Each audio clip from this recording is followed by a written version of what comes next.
오늘 우리가 함께 나눌 이야기는 성경의 가장 깊은 미스터리 중 하나에 관한 것입니다. 이 이야기가 여러분의 마음에 큰 울림과 평안을 가져다 주기를 기도합니다. 그리고 이 귀한 말씀을 듣기 전에 하나님의 은혜가 더 널리 퍼져나갈 수 있도록 잠시 시간을 내어 이 채널에 여러분의 마음을 더해주신다면 그 또한 주님께서 기뻐하시는 선한 일이 될 것입니다. 여러분의 삶에 하나님의 축복이 가득하기를 기원하며 이제 오늘의 이야기 속으로 들어가 보겠습니다. 성경, 특히 구약 성경을 읽다 보면 장차 오실 메시아에 대해 서로 전혀 다른 두 가지 모습이 그려져 있다는 사실을 발견하게 됩니다. 마치 한 사람에 대한 두 개의 초상화가 나란히 걸려 있는 것과 같습니다. 첫 번째 초상화는 낮고 겸손하며 고난받는 메시아의 모습입니다. 그는 우리의 죄를 대신하여 죽기 위해 이 땅에 오신 분으로 묘사됩니다. 이사야서 신세장이 대표적이죠. 그는 멸시를 받아 사람들에게 버림받았으며 간고를 많이 겪었고 질고를 아는 자라. 우리가 찔림은 우리의 허물 때문이요 그가 상함은 우리의 죄악 때문이라. 예언들은 예수 그리스도의 초림, 즉 그분의 첫 번째 오심을 통해 완벽하게 성취되었습니다. 하지만 성경에는 또 다른 완전히 대조적인 초상화가 있습니다. 바로 정복하는 왕으로서의 메시아입니다.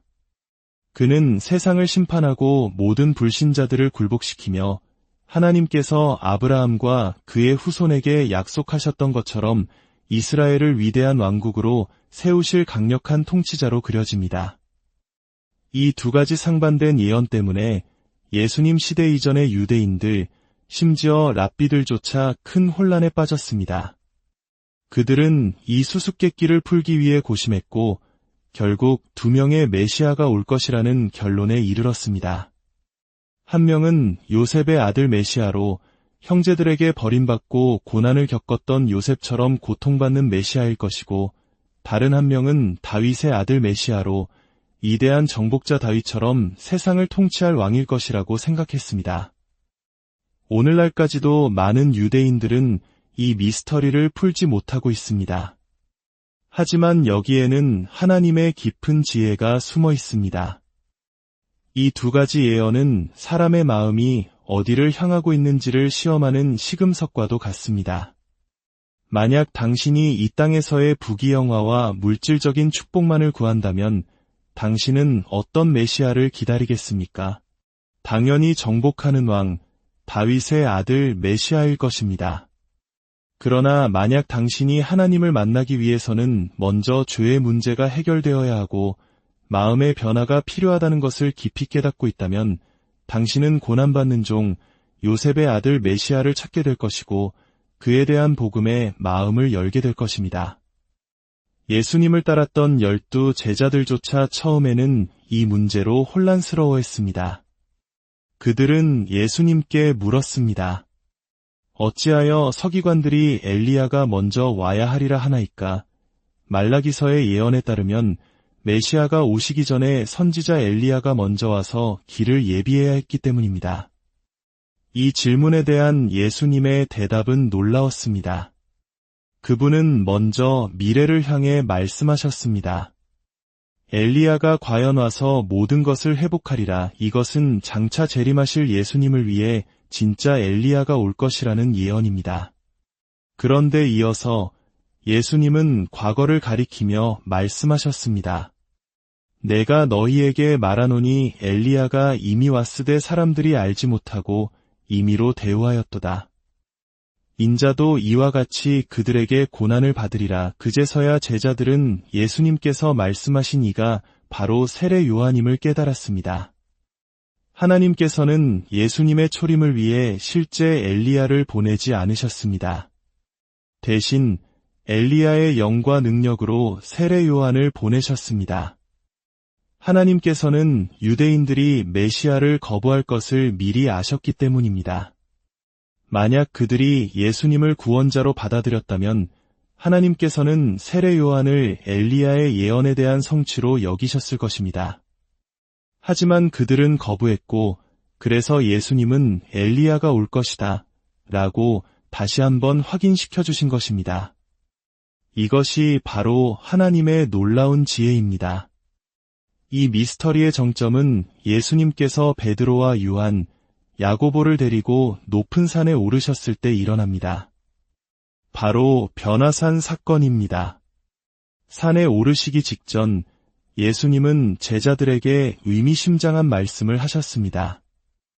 여기 서 있는 사람 중에 죽기 전에 하나님의 나라를 볼 자들도 있느니라. 그리고 약 8해 후 그 약속은 3명의 제자들 앞에서 현실이 되었습니다. 예수님께서 기도하시는 동안 그분의 모습이 변화하기 시작했습니다. 그분의 얼굴은 해와 같이 빛나고 옷은 세상 그 누구도 낼 수 없는 눈부신 흰빛으로 변했습니다. 바로 그때 영광 속에 2 사람이 나타나 예수님과 대화하기 시작했습니다. 그들은 바로 구약 시대를 대표하는 2 위대한 선지자 모세와 엘리야였습니다. 이것은 무엇을 의미할까요? 제자들은 죽기 전에 하나님의 나라를 본 것입니다. 마치 우리가 영화관에서 곧 개봉할 영화의 예고편을 보듯이 제자들은 장차 예수님께서 왕으로 오셔서 세우실 하나님 나라의 영광스러운 모습을 미리 본 것입니다. 변형되신 예수님의 모습은 그분이 다시 오실 때의 바로 그 모습이었고, 모세와 엘리야는 그분의 오심을 알리는 2명의 전령이었던 것입니다. 그런데 왜 하필 모세와 엘리야였을까요? 구약에는 수많은 위대한 선지자들이 있었지만 이 2 사람에게는 특별한 공통점이 있었습니다. 바로 미완의 사명입니다. 모세는 이스라엘 백성을 이끌고 40년간 광야를 헤맸지만 정작 그토록 염원하던 약속의 땅 가나안에 들어가지 못했습니다.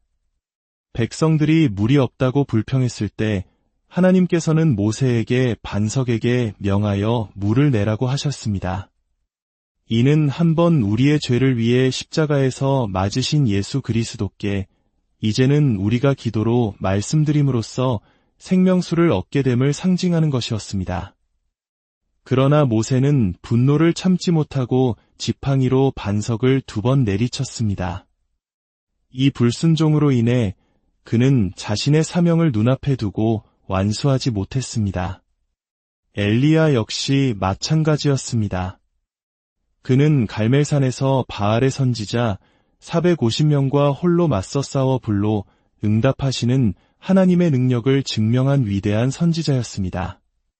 그는 심지어 그 거짓 선지자들을 모두 직접 처단했습니다. 그러나 그토록 담대했던 그가 이세벨 여왕이 내일 이맘때쯤에는 반드시 너를 그들 중 한 사람과 같이 되게 하리라고 협박하는 말을 전해 듣자마자 두려움에 사로잡혀 도망쳤습니다. 믿음을 잃고 광야로 도망친 그는 자신의 사명을 끝까지 완수하지 못하고 하나님께서는 엘리사를 비롯한 다른 사람들을 세워 그의 남은 일을 맡기셔야 했습니다. 이 2 위대한 선지자는 각자의 사명을 온전히 마치지 못했습니다. 수천 년의 세월 동안 이 2 사람은 하늘에서 자신들의 미완의 사명을 완성할 날을 기다려 왔을 것입니다. 그리고 요한계시록은 그들이 다시 돌아올 것이라고 예언합니다. 마지막 때에 예루살렘에 나타날 2 증인이 바로 모세와 엘리야입니다. 그들은 미완의 사명을 완수하기 위해 돌아와 3년 반 동안 예루살렘에서 하나님의 말씀을 담대하게 선포할 것입니다. 그들은 적그리스도의 정체를 폭로하고 사람들에게 회개하고 진정한 메시아이신 예수 그리스도께 돌아오라고 외칠 것입니다. 그들의 증언이 끝날 무렵 무적행으로부터 올라온 짐승, 즉 적그리스도가 그들과 싸워 이기고 그들을 죽일 것입니다. 그들의 시신은 사흘 반 동안 예루살렘 길거리에 버려질 것이며 온 세상 사람들은 그들의 죽음을 기뻐하며 축제를 벌이고 서로 선물을 보낼 것입니다. 마치 사탄이 주관하는 축제처럼 말입니다. 자신들을 괴롭게 하던 2 선지자가 사라졌기 때문입니다. 요한계시록은 온 땅의 사람들이 그들의 시체를 볼 것이라고 말합니다. 2000년 전에는 상상조차 할 수 없는 일이었지만 오늘날 우리에게는 너무나 명확합니다. 인공위성과 인터넷 생중계로 전 세계는 이 광경을 실시간으로 목격하게 될 것입니다. 성경의 예언은 이렇게 시대를 초월하여 정확하게 이루어지고 있습니다. 그러나 이야기는 여기서 끝나지 않습니다. 사흘 반이 지난 후 하나님의 생기가 그들 속으로 들어가자 그들이 다시 살아나 자기 발로 일어설 것입니다.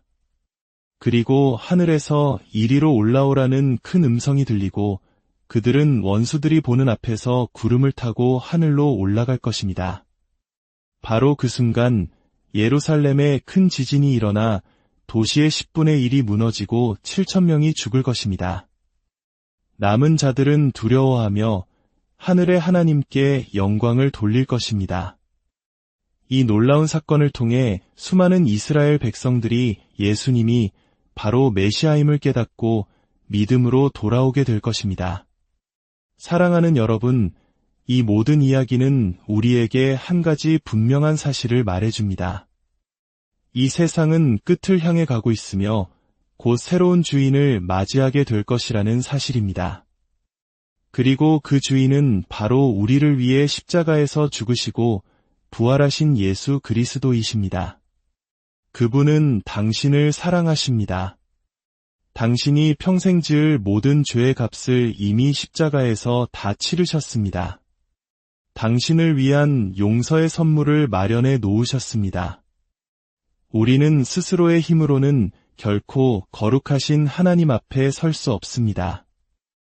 우리의 유일한 소망은 하나님께서 아들을 통해 베푸신 그 용서의 선물을 믿음으로 받아들이는 것뿐입니다. 만약 이 이야기가 당신의 마음에 작은 울림이라도 주었다면 잠시 눈을 감고 기도해 주십시오. 이렇게 고백해 보세요. 아버지 하나님, 저는 죄인입니다. 저의 힘으로는 하나님께 나아갈 수 없음을 고백합니다. 저의 모든 죄를 용서하시기 위해 아들 예수 그리스도를 보내주시고 십자가에서 죽게 하심을 믿습니다. 지금 제 마음의 문을 열고 예수님을 저의 구원자와 주인으로 영접합니다. 제 삶을 인도하여 주옵소서. 예수님의 이름으로 기도합니다. 아멘. 이 기도가 당신의 진실한 고백이 되기를 바랍니다. 세상은 빠르게 변하고 있지만 하나님의 약속은 영원히 변치 않습니다.